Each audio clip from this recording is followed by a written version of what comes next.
Hello, Paulie here.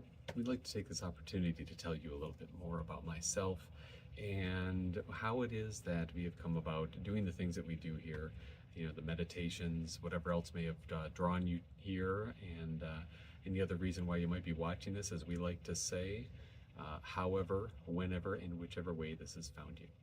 Now, we do have some notes here, so you'll have to excuse me if I look away a little bit. Try to make this as smooth as possible, of course, so that you can get to know why we do the things that we do. Now, first of all, just to clear up any confusion, we do use the pronoun VE. It's one that I kind of came up with myself instead of we, because that is how we like to express myself. So I use that instead of the letter I sometimes. You may notice that a lot of my meditations are done seated. Almost all of them are. And the reason for that is because for a good portion of my life, I'm now over 50 years old, and for a good portion of my life, I was rather sedentary. Loved being outdoors, would spend lots of time outdoors camping, going for walks, riding bikes, and things like that, especially when we were younger. But really, it was more about just being outside. Even to this day, it's a beautiful thing for me to go out and just lay down in the grass, no matter where I am, even in a public setting.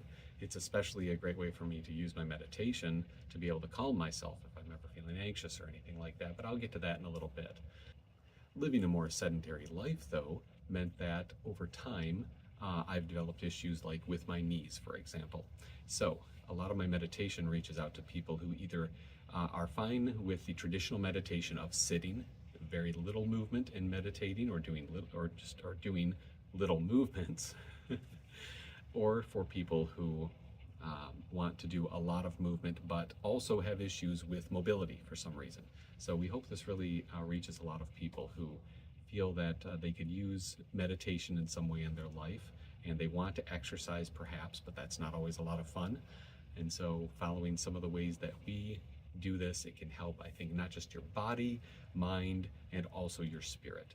And so I'd like to get into that too. So we are somebody who believes very strongly in animism, in the physical form made manifest from spirit. We are somebody who practices a little bit of witchcraft. We are somebody who is actually a member of the Order of Bards, Ovates, and Druids.